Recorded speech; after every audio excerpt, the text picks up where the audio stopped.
Okay, we'll go ahead and get started. Welcome to today's webinar. It is going to be project workflow. And so what that will encompass, we're going to talk about project setup, which will start with the templates, because of course, if you have your template set up, then project creation will be fairly quick. And then we'll go into actually creating projects and going through some of the settings and setup for projects. So that's what today's agenda is going to be. So there is a couple of ways to get to the template side. But what I wanted to show you first, some of the setup regarding that. If you have access, you're going to go to menu, you have admin and system setup. There is something for project types. And what this does is it gives you the ability of having certain reporting capability. And so if I want to know how we're doing with certain project types, how many we're doing at any given time, or what project types maybe we do the least of, because maybe we want to become a little bit more focused on certain projects, then you have these project types. And so it could be things like brand identity, brochures, websites, radios, spots, so you have all kinds of different types. And there's of course a set list that we have defaulted in, and you can add in your own, or you can change the verbiage of ours. So if I don't call it brochure collateral, I just want to call it brochure, then you can of course just go in there and actually change the name, or you can add in new items. So maybe we do broadcast. And so just adding it in, you're just typing in that row after you insert it, and then that'll save it to your list. If there are items in here that you no longer use, then you have this active box. And if I uncheck one of the actives, what that'll do is kind of remove it from this list, but it'll also no longer be seen as an option for me to choose throughout the system. And the reason why you might inactivate rather than delete is because if I've used that project type already on another project, I can't actually delete it because something is tied to it. So your next best option would be to go in and actually inactivate it by unchecking the active box, and then it would no longer be an option to use from that point forward. And some of our reports do kind of break down by project type. So one that I wanted to show you is actually the scoreboard. So you'll see completed projects by project type. And where this is located is if you're in your menu, you have project manager, and it's actually this PM dashboard section. So when we come in here, it says dashboard. It's running for all time frame, right? But you could do a custom time frame if you want to. Sometimes all might take a while to load. If you have been in the system for quite a while, there's a lot of data to pull. So that's why some people might go by either a custom date range, or there's always like last year or last year month to date, or, so you have all kinds of different search criteria options in here. Mine can run for all because I don't really do a whole lot in my test system, but then I can see what are the projects that I completed. I can also see hours by project type. So again, those project types are broken down. I can see that I do TV spots the least. So do I want to continue to offer those if we don't really do a whole lot with them? Maybe, maybe not. But this at least gives you an idea of what you've done. And then again, you can also bring in project type into some of your project listing screens. So I can either group by project type, I can sort by project type. And again, that might be just to get a number of how many projects we do for each type of project. So within this, you create the types that you want to group projects under. And then when we create a template, we're going to indicate what type of project does that fall under. So I could have 4 different templates that fall under one type, or as many as I want. So you can make it very broad, or you can list out each one and make it a little bit more detailed. So completely up to you. I find that most go a little bit more broad because they don't want to lay out every single little type. So they'll kind of group things together. They might just do media, and within media, they call it TV spots and radio spots and digital ads, websites. That might be items that fall under one heading called media. So that is going to be project types. Again, that's in system setup if you have that option. So now the next place that we want to go to is actually going to be your project templates. You can get to templates from here. Otherwise, if you do not have access to system setup, which a lot of people don't, then where you can go is actually your menu. You have project manager, or creative has projects as well. And if I go into the more, your project templates are going to be here. And again, the reason that we do project templates is to lay out all of the steps that it takes in order to complete each type of project. So I'm going to click into there. We have a list that we defaulted in, so some of these are part of that list, but obviously you can add in as many templates as you need. So to start a new one, we're going to click on the plus button, and there's a few fields that I do have to fill out. So I would have to do the name or the ID of the template. So you'll see over here is the ID, and then you have the actual name. So it could just be the same as the name, or you could do a shortened version of the name. But let's say I do want to do some sort of collateral. So I can just do collateral, and then the name of it is just going to be the same thing. Sorry, I can't spell. There we go, collateral. You do have the option of copying from another template if needed, but most of the time, if you're just creating it from scratch, you don't need to do this. Why you would have this option is if you have several versions of brochures. So some people have like a trifold brochure, then a bifold brochure, or there's different kind of versions of it. A lot of the steps are going to be the same, but there might be some minor deviations from it. So I'd copy from the original and then make this one have little different changes than the original. I'm not going to do that for this particular template, but you can choose to copy from another one. I have geo companies turned on. Some of you will see this, some of you will not, but this just means that which of the companies that I have in Workamajig would be using this particular template. You can choose to put in some sort of description in here. So if I wanted to indicate a little bit more detail of what collateral is, this is where the description would go. So you can put in a description into here. And this would copy over when we create a project, and this would end up being the project description. So it's going to default in with whatever I put here, and then I can either edit or add to it when I actually create the project if needed. Some clients choose to leave this blank, and that's completely acceptable because they might have a different description that they want per project. This is where that project type will come in. So we edited that list of project types. So now I need to indicate what type of a project does this fall under.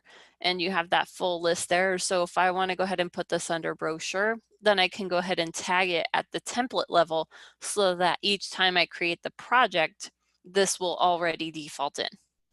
And then you have custom fields. You have that option in there, but most of the time you guys will just see this particular information. And you'll notice that really only 2 fields were required. Again, for some of you, the third one might be, but most don't have geo companies turned on.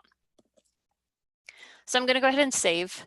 And then the biggest part of the template is going to be the actual schedule. But if I needed to edit the name of this or some of the defaults that I just entered in, you can click into project settings. This is where the name and ID come in. And then this is that project type. And here's the description. Most of the other information you're really not going to go in and change. The only thing that you may or may not do would be the active button. So this is similar to the active button for project types. If I uncheck this, this is no longer a template that I can continue to use going forward. So if I have one that, again, I'm deciding we're no longer going to do that type of project, well, then I would inactivate the template so that it's not showing in my active list. So the schedule is the biggest part. And what's going to happen is it's going to show up completely blank so that I can then fill out all of the tasks or the steps that it takes in order for me to complete this collateral project. So a couple of options. You can just add in a task that would insert a new row and you fill it out. Otherwise, you can click on this and what will happen is it'll look to your other templates to see are there tasks in those other templates that we want to bring over. So again, it's just going to show you projects and then also templates that you have in here. So if I go into maybe my video production, I can see all of the tasks, and you can actually click and drag either the full phase. So this concept phase has 3 different tasks in it. Or if I just want individual tasks, you're just clicking and dragging. So you can see the little box right under my arrow. That means that it's going to go ahead and add in that particular task and all of the detail that is on this particular template. And you can do that with several different templates. So if I said that I also need this in here and then another template, you can add in as many templates from other projects as you need. So there's no limit, and that's how some people choose to build their templates.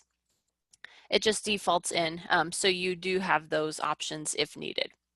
Otherwise, if again, I do want to start from scratch, I can just delete this particular task and then add in my task through the add a task option.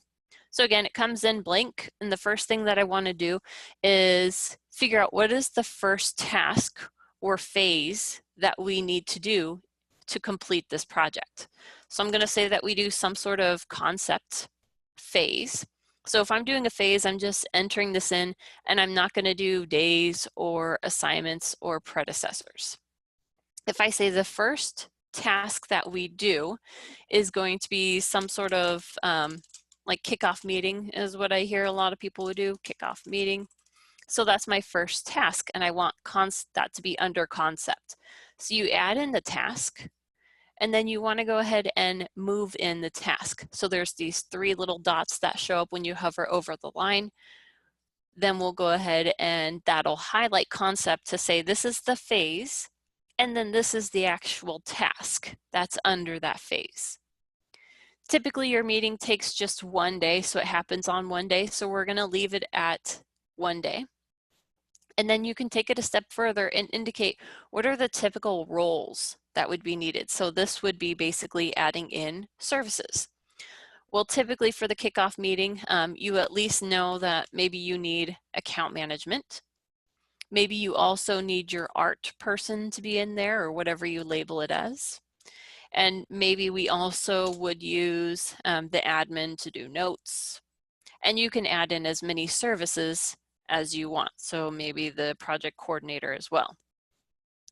And if it's typically 1 hour meeting, then you can choose to allocate 1 hour per service. So I'm just going down the line and actually putting in my allocation in here. So basically what I'm doing is when I step out of this, we're able to see that we have a couple of different roles that we expect would be needed for this particular meeting. Now, if some of the time the project coordinator is on it, but some of the time he isn't, you can choose to either omit him and then add him when we create the project, or some people choose to do whatever the more is, meaning adding him in, and then again, if we don't need him on the project, then we can kick him off of that particular task. And so you see the name of the service, and then if there's a number next to it, those are the allocations. Okay. So if I continue to add in the tasks that we need, then they're going to continue to be under this concept phase. So I know I need research. Maybe research takes 3 days to do. And again, I can choose to add in the service that would be responsible for that. And I actually have a service called research. Some of you may have that, some of you may not. So whatever role you think would be responsible for that can be added into there. And maybe we think it would be about 12 hours that we would allocate for that particular task. And again, just continue to add in whatever the steps are that you would need. Concept development might be my next task. And you can choose to leave assignments blank. So if this truly is varied every single time and we don't know what service or services would be responsible, you can choose to leave it blank. You do not have to fill it in, but that just means that you have to fill it in whenever you are doing your actual project from this. So my next task is going to be some sort of approval phase. Maybe it really only takes a couple of minutes to do, but it takes a couple of days to actually get that done. Then you can kind of pad this and say, well, it's going to take 2 days to really get this done, even if I'm allocating just a few out, like quarter of an hour or something similar to that. So your days do not have to match your hours. So there's a question of what if you allocate hours to subtasks, but select the track the budgets at the summary level? It really won't let you do that. And really, I don't know why you would do that, because if you're allocating, then you're typically putting the time to that actual task that you're assigned to, because ultimately what we're hoping for is someone would then be assigned to this account management task, right? So I'd say account management, but Brittany's supposed to do account management, John's supposed to do art direction, Jim would be doing admin, and Sally would be coordinating. So if I have assigned people to those tasks, then they need to be able to actually put time to those tasks. And then you can, for the roll-up, you can have it summarize and say, well, all of the tasks under here, we had 5 hours put here, we had 13 hours put here. You can all have that roll up so that we knew concept we ended up doing, let's say 20 hours. So you don't have to put the track budgets here. You can keep them here and have the system roll up and total at the phase level. So I'll do one more task in here, and we're actually going to move this out. So we're going to say those 4 tasks complete the phase. And so now this is going to be our next phase. Maybe we go into design after this. So again, I'm not adding in days, because you'll notice instead of 1 day, this concept says 3, because we have 3 days listed total under that particular phase. So design is going to be my next one. And I'll show you, if you try to add in assignments at the summary level and then you try and push something under, what it's going to do is kind of error you and say that it's going to remove those. So if I push this in, it's going to say, is it okay to delete the assigned users from the parent task? Because you're either doing one or the other. So yes, and then again, it removed that service. So you typically don't and won't put in your assignments at that level. So you mentioned that time of 1 was equal to hours, but it shows as days. So this is just saying how many days would this particular task fall on. So I might have a task that only takes 15 minutes to do, right? Maybe it's just actually handing it off to the client or actually handing it off to someone else. But then that other person might take a couple of days to get it back to me. So that's why we would say, typically you're going to type in or enter in how many days it typically takes, but your allocated hours could be very different from that. So if I put 10 hours or maybe even 30 hours, but I only put 1 day, the system is going to allow you to do that, just because we don't know, you know, what hours hours you're expecting to do on each of those designated days. And you can technically put 0 as a day. Some people like to do that. And I'll show you that when we actually create the project, because that will affect what days it indicates that each of these tasks will fall on. So you can do 0 if you want. And again, I'll show you what that would look like later. But we'll go ahead and add in a few more tasks in here, and I think you guys would kind of understand from there. So we'll do draft copy as maybe my next task. This one takes a couple of days to do. I forgot to do my days up here, so we'll add this into here. And then again, you can choose to do what services would be responsible for that. So maybe Art would do the layout, and maybe the assist would be the account manager. So we're going to give them, let's just say 8 hours and 2 hours.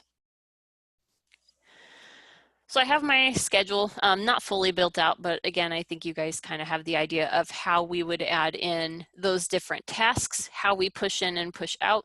There can be tasks that are completely on their own. They're not a phase, but they're also not a subtask. You can just say maybe that this is going to be like some clients do a postmortem for their projects, right? To count up things, to maybe do reports. How did this project go? Were we profitable? So postmortem could be completely on its own. So you'll notice it's not pushed in, and it's also not highlighted as a phase. So you can choose to do that as well. Someone had a question of how do you see the total hours for concept and design? I'm assuming you mean total hours allocated for concept and design. Let me know whenever you have that. Let me look at the other questions that we have.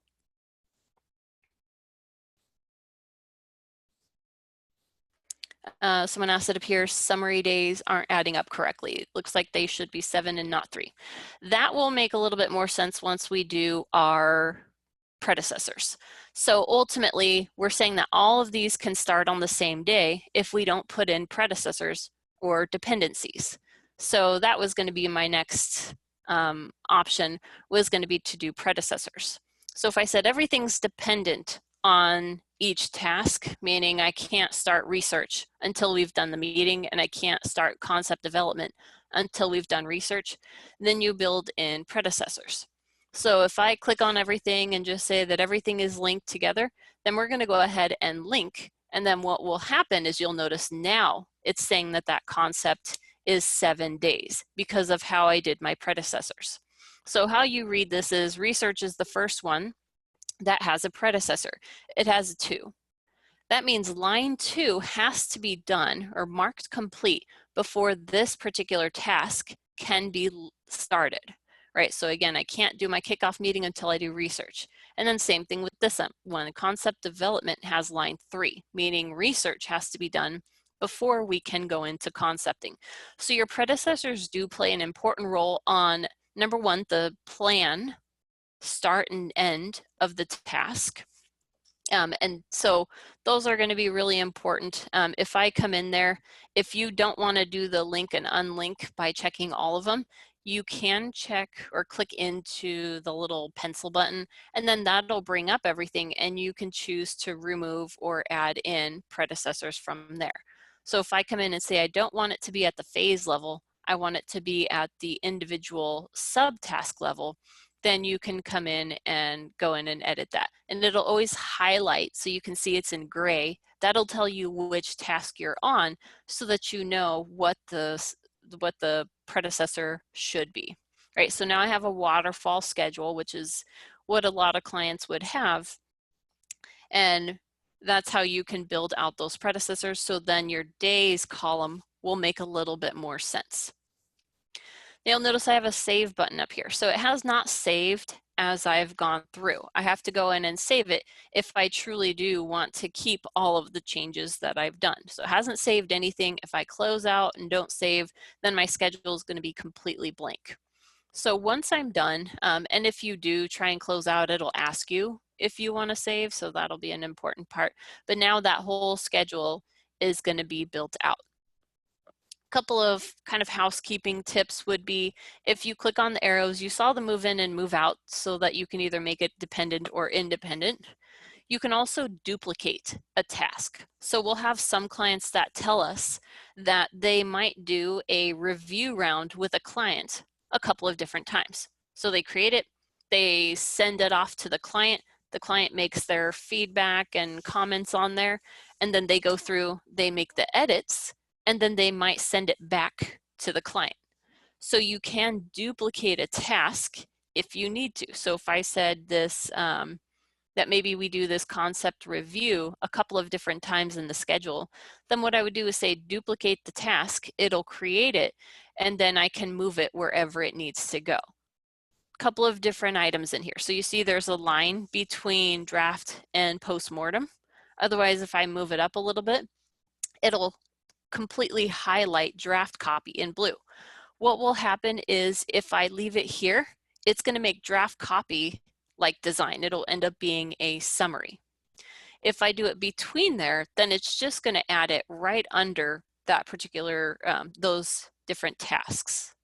So again, I'll show you what it would do if, if we end up putting it on a task, it'll make that a phase, right? So that's why you want to be careful when you're clicking it and dragging. It could end up making something a phase, or it could move it right under the task, or right where you're at when you're dragging that line. So again, here would put it just right under GH or above postmortem. So if you have your full schedule built out, and obviously this one isn't fully built out, but again, just for time's sake, we are going to kind of stop the template tasks here. Then you can go ahead and save it, right? So this would be my schedule for this particular template that we have. Now, I know someone had already mentioned the track budgets. For those of you that don't know what that is, if we're in the task details, so that's this, and you're highlighted on a particular task, there's something called track budgets. This tells the system whether I can track time to this particular task, right? And it could be time or expenses. So time is what most people would track all the way down to the task level. So that would enable us to actually put time to that particular task when we're in our timesheet. If I don't have this checked and I assign people, the only thing that they can do is mark the task as complete. They wouldn't actually be able to put time to that particular task. They would have to put it to something that is tracking budgets.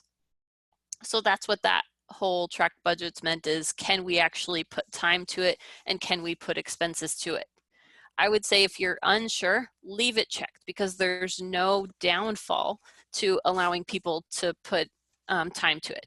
Now, some people would do like this, kind of like a bucket task. This may or may not need time to it, but you can choose to uncheck it for certain tasks that are maybe just like placeholders, or something that's just a mark it complete but not necessarily add in time. Okay. All right. So that is going to be our template. Again, you're going to add in as many templates as you need to, right? So I have a fairly good list in here, but now we'll go through the process of actually creating a project from that template. So a couple of places that you can do that. If you're not in a page where you would see the plus button for projects, then this is probably the next best one to do. So you have the plus button here. Anything that you have the ability of adding in, you would see that option in here. And so if I do plus button next to my name, project is going to be one of those options. So I click in, who's the client that is requesting this particular project? I can start typing in, or you could just click on the drop down to find your whole list. It's going to be this test client. Then the next thing that would populate is going to be the primary contact. So you can choose to figure out or type in who is going to be the one that you're working directly with. So who contacted you from that company to do this project. And so I can click on the drop down and it'll show me any of the contacts that we have for that particular client. So I have 3 in there. Otherwise, technically you don't really need contacts. So if for some reason the person's not in there, you can leave it blank, but I would imagine a majority of the time you would have someone that you're working directly with. The next one would be the actual name of the projects. So I would typically reference maybe the client, who the client is, and maybe we'll say collateral and some sort of like additional information. So for me, I'm just going to do what date it is. That most of the time would not make sense for you, but I might say collateral for, you know, maybe they're doing a back to school campaign or something similar to that. So I'd be a little bit more creative with my name. And obviously this is a fairly long field and it will just continue to go on as you continue to type. Most of the time you're probably not going to have a name this long, but you'll notice it does expand as I need it to. Some of you won't see project number because this is typically, you know, something that maybe you would or would not see. Sorry, I went to show less. But you can choose to put the project number in here. Otherwise, the system does determine the number for you. The default is going to be 2-digit prefix of the year, the client ID, and then the next global number. So you'll notice some of mine have that, 17. So this is a project I created back in 2017. 3D is my client, and this was the number that we were working on for that particular project.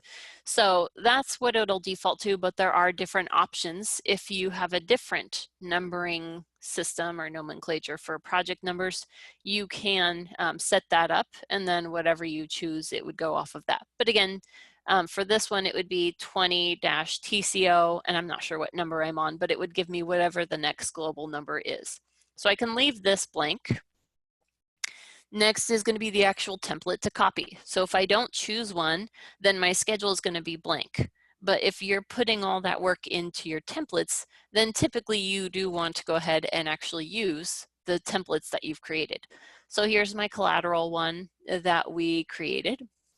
Who's going to be the account manager? So this is going to default in for me. I'm listed as the account manager for this particular client. So if that's the case, then we can leave that. But if someone else is actually going to be responsible for doing that, you can look at your list of employees and choose who the account manager will be. Again, I have GL companies turned on. Some of you may or may not see that. Someone had a question of, in the project name, the test project you're creating, you're using a dash. Is that allowed? Yes. Because I use it all the time. So yes, you can have dashes and slashes. Those are not forbidden from the names.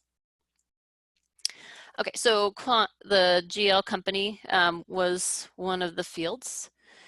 Then the next thing is going to be the project description. So remember we talked about that description field. This is what came in. So I can either leave it, I can delete it, or I can add to it. So if I said, well, I wanted to put a little bit more detail in here as far as what we're trying to accomplish or what the client expects of it or any type of detail, again, this field is going to expand out as you need it to. So you'll notice it just becomes a text field instead of just a text box. So this could have paragraphs, and I have seen some clients do paragraphs of information. I don't really have a feeling one way or another towards that. So you can have some sort of really long description, or you can leave that blank. This does show up a few different places. So when I'm assigned to a task, I can click in and see the actual project description in there if I need to. Okay, so I'm going to jump to a few of the questions. Will your pre-built templates from Classic move over to Platinum? Yes, but not the inverse. So if I create a template from Platinum, that actually will not show in Classic. But Classic to Platinum, yes. Platinum to Classic, no.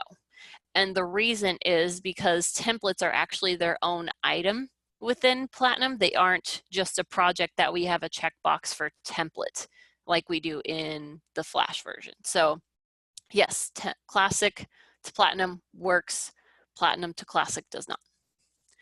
Next question is, I have a question about the project list view and the percent complete.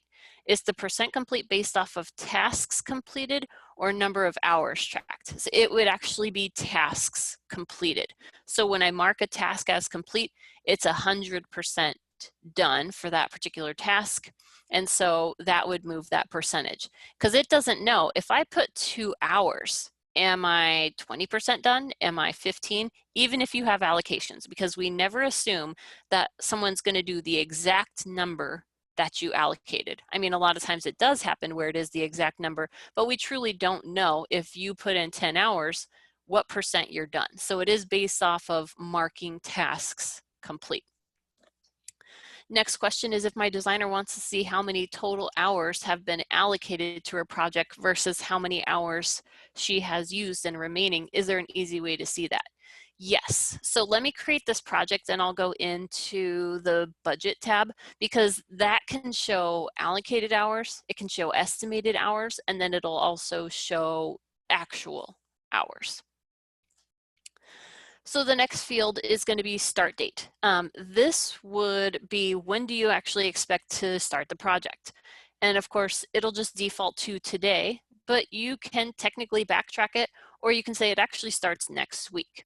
And this is going to be a big part of the dates that the project is scheduled for, right? So if I put in that we start today, it's going to assume the very first task is going to start on whatever the start date is. So the 14th, and then everything will kind of build from there. And we do recommend that you do put in some sort of due date. And the reason is most of the time your client does have a date when they want you to have this done by. Otherwise, if for some reason that isn't the case, then you should put in a date that you think you're going to be done with this project, right? And that just helps us to know, did we go off track? So you'll see on here, this is just my project list.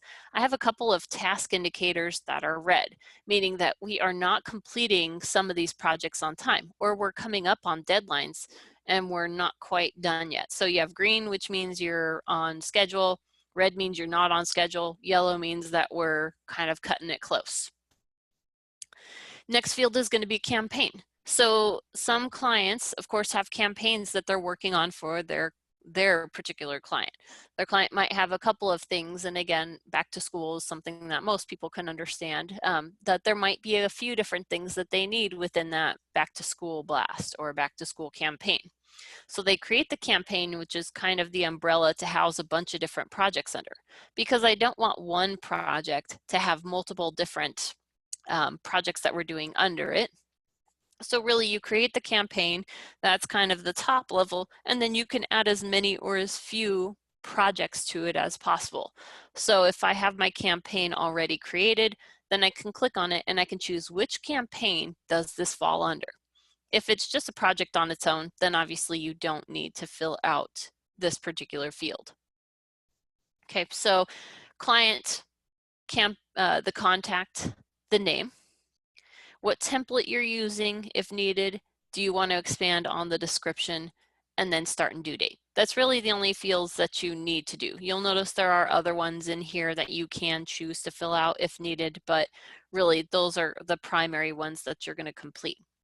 So if I click save, that'll go ahead and actually create the project. I forgot I did change my nomenclature. So I don't have the 20 in here, but TCO, and then this is the number of the project that I'm working on.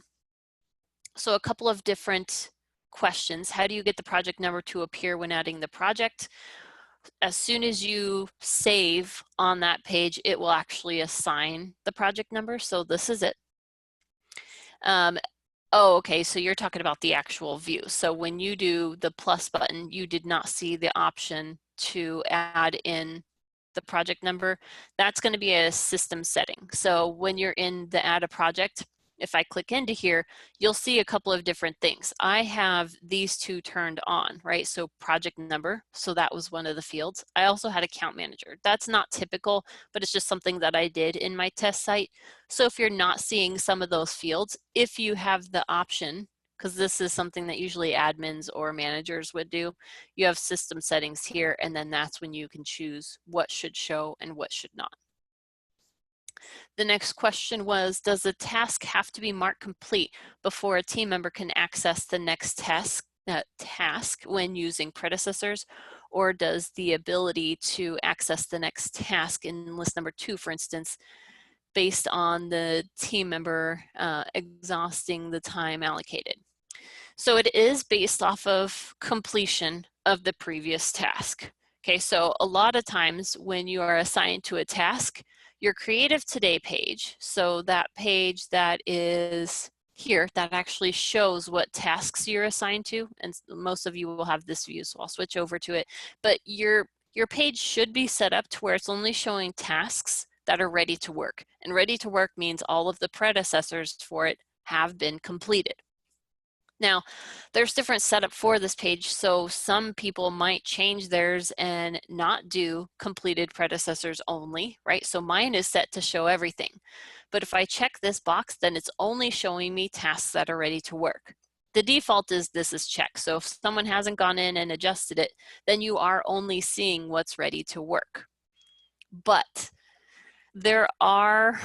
there's security options to allow someone to put time to a task that is not ready to work. So again, the default is that they can't do that, but someone could go in and adjust those rights. I don't really recommend it, but it is an option. So it's not based off of hours completed, it's whether the task before it is actually marked complete, then it'll show up or show as ready to work. All right, so we just created that project and I jumped out of it. So the quickest way for me to get back to it is to go to my magnifying glass. I'm going to go to my recents and there's the project that we just created. So I can come into there. Typically, you're going through all of the setup options here. So you'll notice schedule, estimate, project settings, and then the team. You can go in any order that you want to. I don't really have a recommendation on what works best because everyone's different, but some people go in the project settings just to make sure my project name, my number, all of that detail is still accurate. Again, you don't have to go into this page, but some people choose to say, oh, I spelled this wrong, or I don't need this on here, or this is my project number, but maybe we want to change it for some reason. You can go in and actually change it. I want dashes instead of the stars. There's that project type that came in, the account manager, so if I need to change it, you can. And then again, the start and due date. So up to you on whether you go into those project settings, but that's what it would be, is more of the back end setup for that particular project. Now I have these check boxes next to each section, right? So project settings, I can say, I went in there and I feel fairly confident that I have everything set up correctly. You can choose to use these or not. They don't trigger anything, it's just a visual for you. So if I did have to continually go out of this project, go into something else and then come back to it, it's just a visual aid to say, well, what did I check? So what area did I already do that I maybe don't need to go into right now? The next place that I'm going to go is the schedule. So based off of what this client told me, does this whole schedule work? Do the days work? So here's my days column. Maybe I need this to be a couple of days, or maybe I need to reduce the days here, but you can go in and edit anything. So nothing gets locked down just because you had it on the template. The idea is to do as little changing on the project so that you're just able to quickly create the project and go. But of course you can go in and make any edits as needed. So maybe I don't need the general admin on this particular meeting. Again, you can change anything. The assigned, what days, the predecessors, all of that can be edited. There's nothing that really gets locked down. So I remove that person and I can see the days that we are scheduled for. And we even put the start and due date of the project. So when I'm in there, I can see, October 2nd. That's pretty far from what I put here. So really, we probably can't get this done by when the client told me it should be done. So that's already an indicator that, maybe we either have to tell the client that it's not going to be done by the 17th, but really the earliest that we can complete it is October 2nd, or really maybe the postmortem isn't something for them. So maybe September 21st is the last date of that particular project, right? So that'll at least tell you, whether you're in, if you're doing okay with the schedule or not. Okay.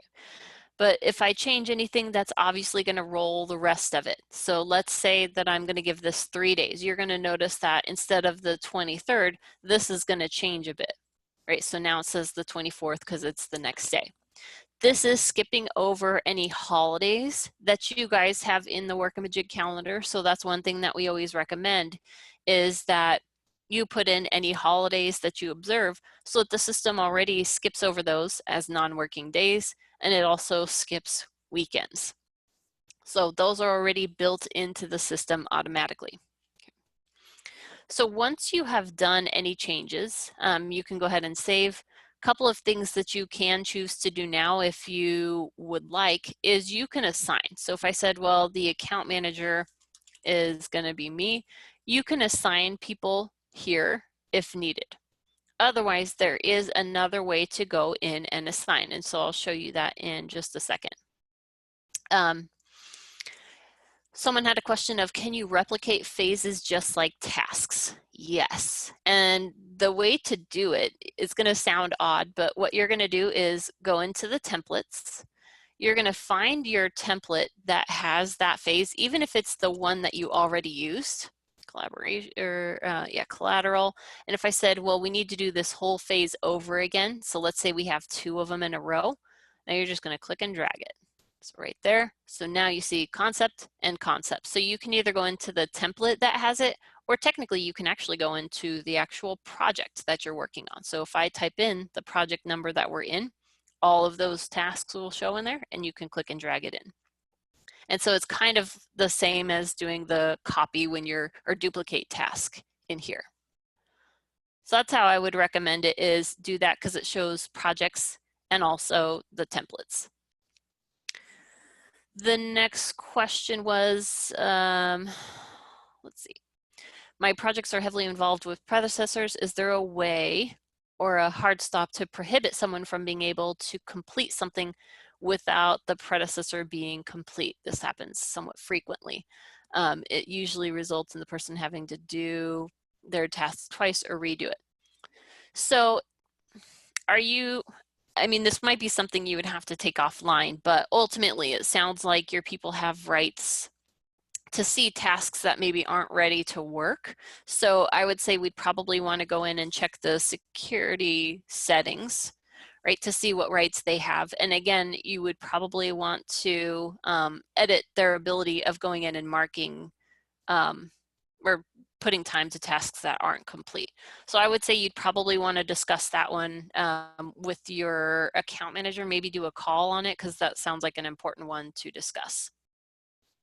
Can you repeat what you said about holidays? Yes. So if you put in a holiday on the calendar, right? So there's a Workamajig calendar, even if you don't use this as your main calendar, if you guys are using Google Calendar or Exchange, that's fine.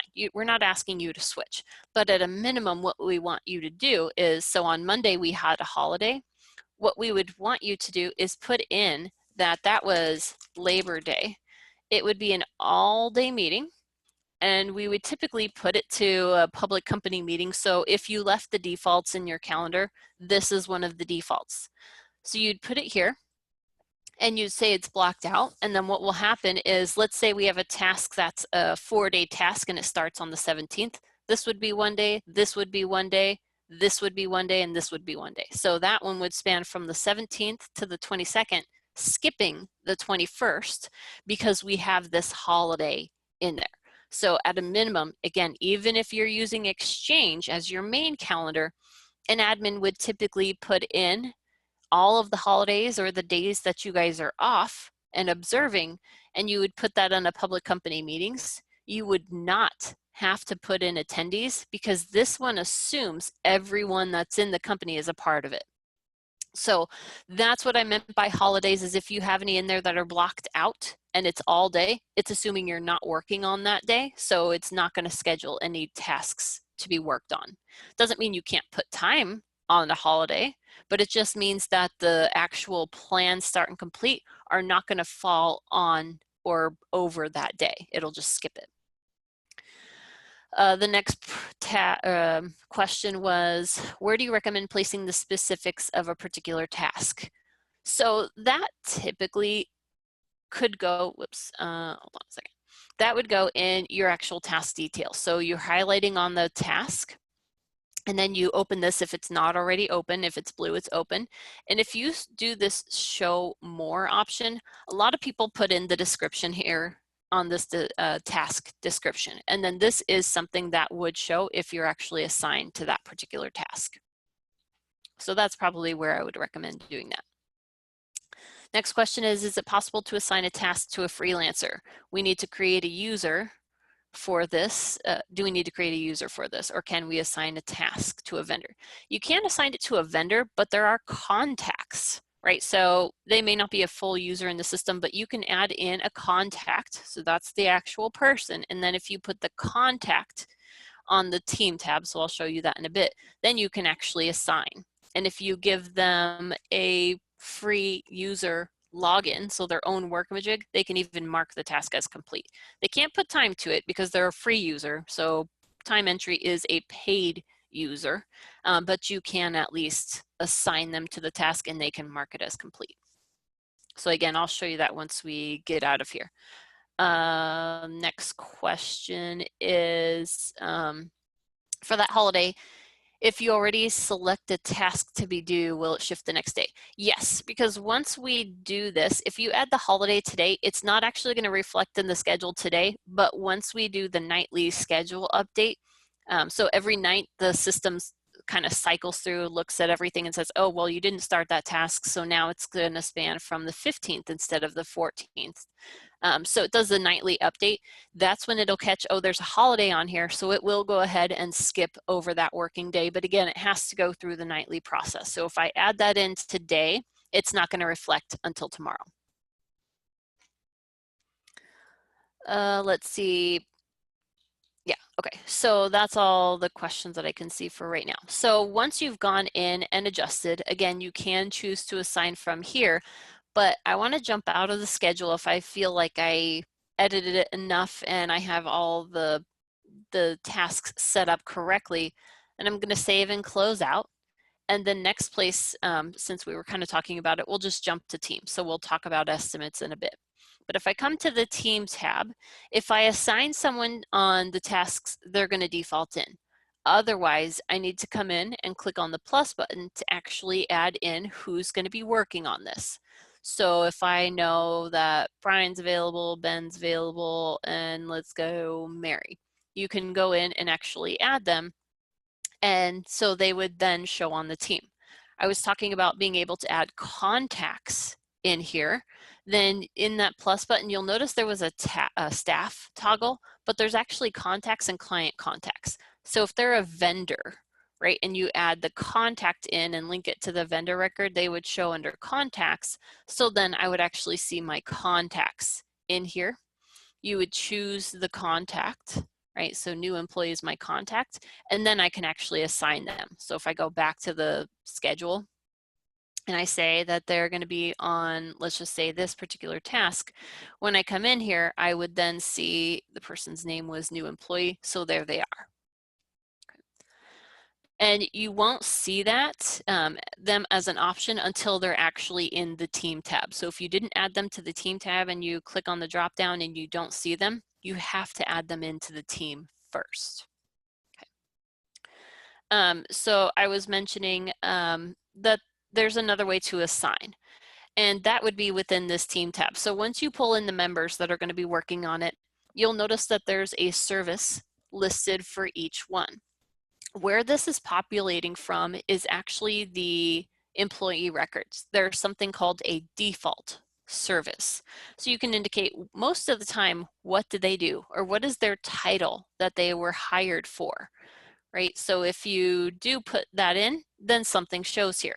Otherwise, if you don't list it, then what will happen is it'll just show like this, right? There's no service listed, which just means that we don't really know what they're doing just yet, or we want to choose it when we actually get to the project. So when we highlight them, it'll show us available services. These are the services that are needed on the actual schedule. So this isn't my full list of every service that I have in my system. If I want to see the full list, then we click on this and it'll show me everything. But I don't know why you would show services that aren't needed for this, because typically you're adjusting your schedule first. So we'll leave it unchecked, but if I said, well, this person needs to do the art direction, then I can actually assign them a service or two. So you don't have to do just one, it could be multiples. So now I feel like I have a pretty good list here. And if I want the system to say, well, anything that needs media direction, Arya's going to do it. Anything that needs project manager, Ben's going to do it. Brian's going to do creative direction, and so on. What you can do is do this auto assign option. If I click on it, it'll basically tell me that it's going to look to the schedule. It's going to see what services are needed. And if it's unassigned, then it's going to look to this list and try and assign all of those out. So if I click OK, and yes, I'm good to do that, then it'll go ahead and say that it did it. And now when I look at the schedule, I should see people's names, right? So I see NE as a person, I see BF as a person, RB, MC. So all of these -1 were assigned. So it left project coordinator because I didn't put someone doing project coordination. So it left it blank. I can either assign it now or I can leave it blank and assign it later. But that's what that does, is it easily allows you to add in the team. Now, a couple of items on that is if you have two people doing the same thing, it's actually going to assign both people and split the allocated hours. So if I had a task where I put 5 hours, but I have two people that do general admin, then it's going to give Mary 2.5 and Ron 2.5. So it just evenly splits because it doesn't know, well, is Mary going to do the whole task or is Ron going to do the whole task? So it just splits them. Okay, so that's what will happen is if you have two people with the same thing. I think this was one of the examples. So there you see both of them. I gave an hour, but both of them received half. Okay. Let me see if there were questions. I thought there was something in there. Okay, so one of the questions is about predecessors. My projects, oh, I think I handled that one in the other one. So let me know if that one's still outstanding. Okay, so once you have everything assigned, really the last step in the project is going to be estimates. So if I come in here, there are a couple of ways to create estimates, but plus button, it'll always just default the name as the estimate name. So the name of the project, that's fine. But if you do want to change it, some clients say, you know, this is our low estimate or high estimate for this project. When do you need to deliver it? You can choose to put in something for that or not. Who's going to be the internal approver for this particular estimate? It always defaults to the account manager on the project, but you can choose someone else if needed. And then again, when do they need to have it approved by? You can actually have an external approval, which just means that maybe you approve it first saying, yes, this is acceptable to send to the client. And then we actually want the client to approve it. So we can actually send it through Workamajig, whether they have a login or not. They don't have to have a login. But if I said, well, once we do that, then Jimmy is going to go in and approve it, then what will happen is once it gets past internal approval, then what it'll do is as long as Jimmy has an email address in the system, so in his contact record, if there's an email address, it will then send out an email and show him a copy of the estimate, and then there's an approve or reject. I don't remember what the reject verbiage is, but basically reject, and it would go back to whoever sent it out. So you have this option of how are we building this estimate? Do I build it by task and service? Do I just build it by task or by service or by person? This is very not commonly used. It's very rare because most people aren't estimating by person. They're estimating by service. So I'm going to leave it at the default. You'll notice that there's this auto pull labor from schedule. This just means that if your estimated hours match your allocated hours, you could just pull whatever you did from the actual schedule. So I'm going to do that and show you what that'll do, but I'm going to leave mine by task and service. The other option in here is a change order. So let's say we sent this out, they get it approved, we start the project. Later, the client changes the scope of the project to where we need to either add to the estimate or remove from the estimate. Typically, you're leaving the original estimate in the system, and then you're adding in a second one and then calling it a change order so that you can see, okay, this is what we began with, and then this is what the scope was changed to, you know, after the fact. So that's the box. It's just to say that this is a change order rather than the original estimate. The question is, do I need to fill in the team at the time of the estimate or can I wait? You can wait. You do not have to fill out the team in any particular time. It could be any time during the project. Like I said, there's no real order for this. It's kind of whatever you do first. Some jump into the estimate as the very first option that they do, and some go into schedule. So there's no particular order. All right, so then I'm going to go ahead and you'll see that there's actually labor put in here because I used that pull from schedule option, right? So what it did is it looked to each task that I had, and it looked at the allocated hours. So I had put 3 hours here and 12 hours here, 4 hours here. And if I click on each one, it'll tell me where did I put those hours, right? So for my kickoff meeting, I put a couple of different services in there, and I put 1 hour each. So that's what pulling from the schedule will do. And if I forgot to click that box when we first created the estimate, it's also here, and that will do the same exact thing. And some clients build out their estimates this way. Once you do that, then you can also account for any expenses that you might incur for this particular project. So I click into expenses, click on the plus button, and then indicate what are the expenses that I need. So maybe for my collateral, I'm going to use a couple of iStock photos. If I know my vendor, you can choose to put that now, or you can leave that blank. But let's say we know we're going to use 4 of them. I, in the back end of my system, put that these cost me 15 each, so that 15 came in automatically. Most of the time for the remaining items, it's probably going to be 0, so then you would indicate how much those cost. That would bring in my net.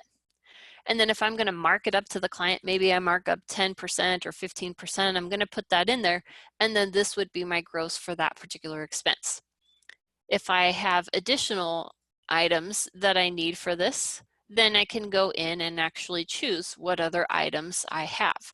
So maybe we also would eventually ship this out, right? And I don't know the cost. You can always leave it blank and then add it after the fact. But most of the time, I think you would have a general idea of what it is. And you don't always have to mark it up. And again, you can mark it up later. You'll notice the first field that I'm kind of skipping is the task. So I mentioned you can track expenses all the way down to the task level if needed.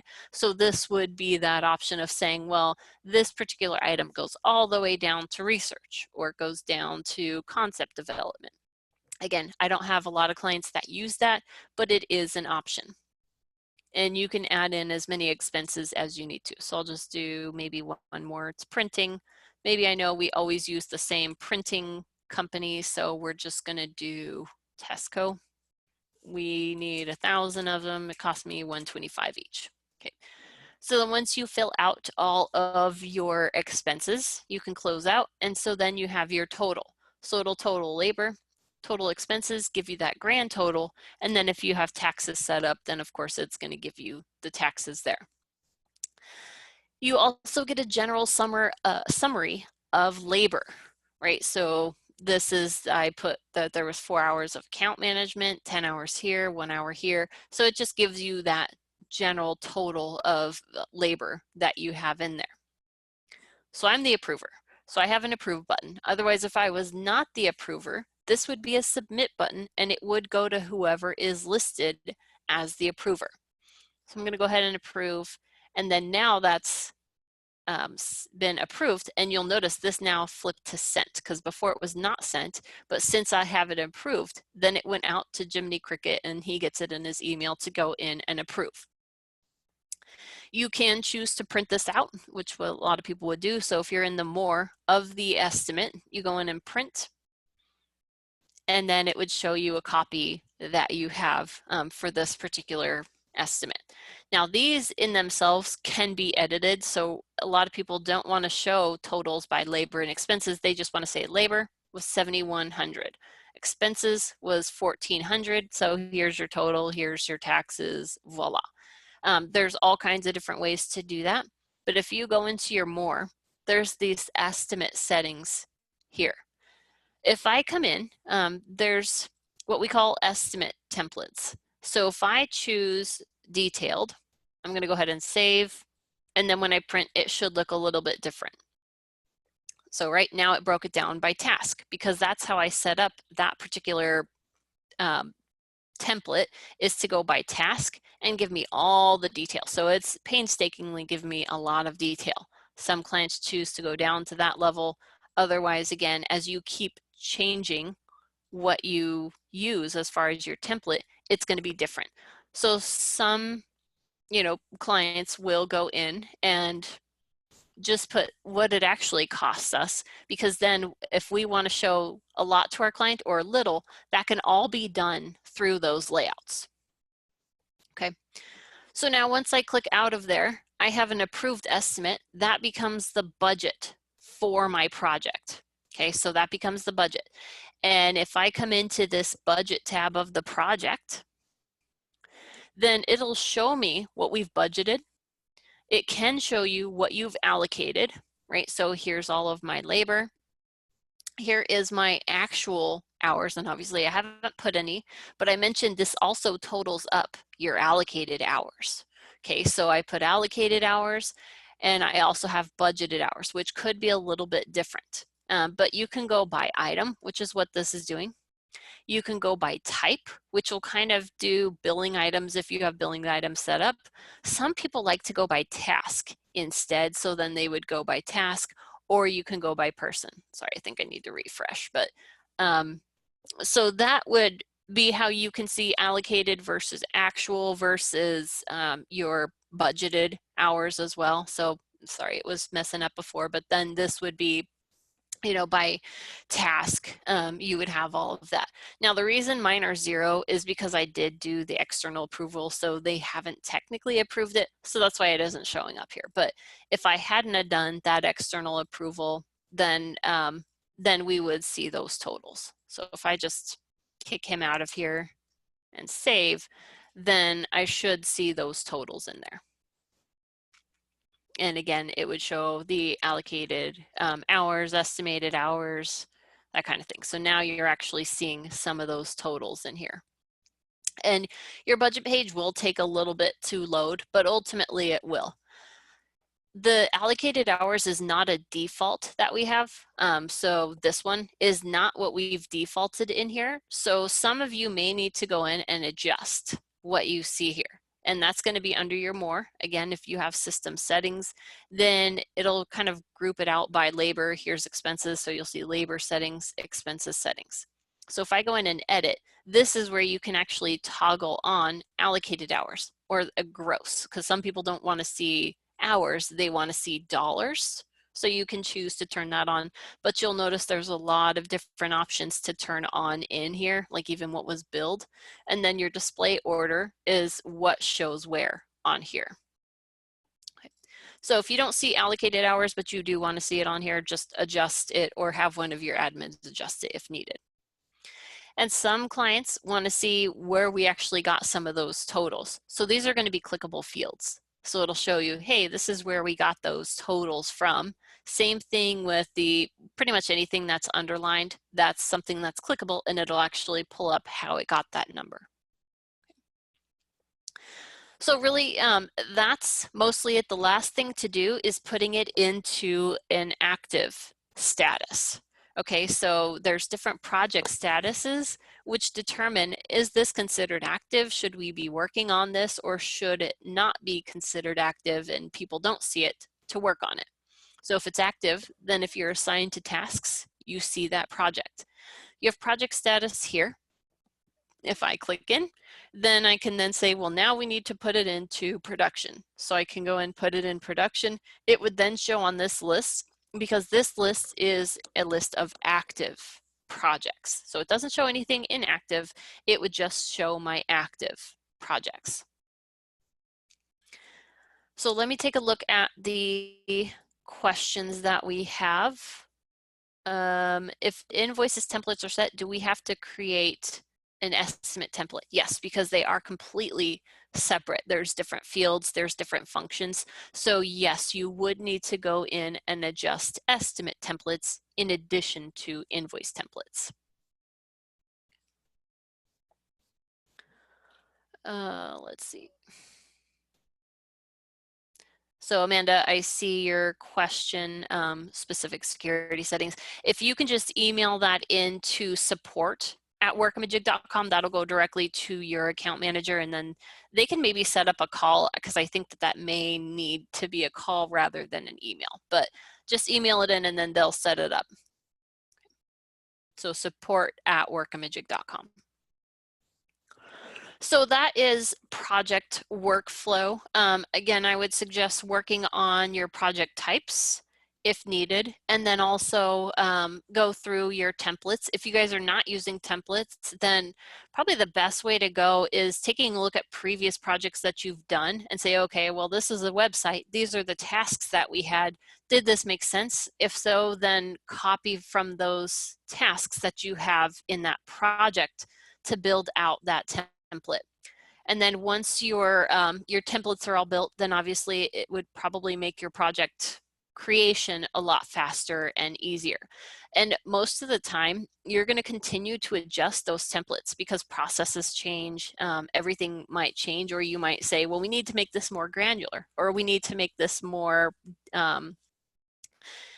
summary instead of all the every little detail that we have in there. So don't think that once you create a template, you're never going to touch it again. You're probably going to be adjusting that at least every, maybe 6 months or so. I wouldn't, hold me to that exact total, but you're probably going to continue to go in and edit those as, processes change. So what I would suggest is, if you're an account manager, if you're noticing that you're constantly having to change a template or change a project when you're creating that, then maybe suggest it if you don't have access to the templates, or maybe go in and change the template. As far as the recording, typically it takes about a day, maybe 2 days to put it on the website, but it's going to be, if you go to that support website, there's the videos and webinars here. If you click on it and go to webinars, it'll show you past ones. So this one will be considered past one, and we just paste them into here. So probably in a couple of days, you would see project workflow, and it'll just post the recording here. Any other questions? Okay, so if you do, again, support at Workamajig, that'll come directly to your account manager. You are able to request calls if there's something specific that you want to go over, or if you kind of want to talk through those processes, or if you just want to do a Q&A, you're more than welcome to do that. So schedule that either through support, or of course, our schedulers are at training@workamajig.com. That'll go directly to them, and you can request that call. But I hope you guys all have a wonderful day. Thanks for joining.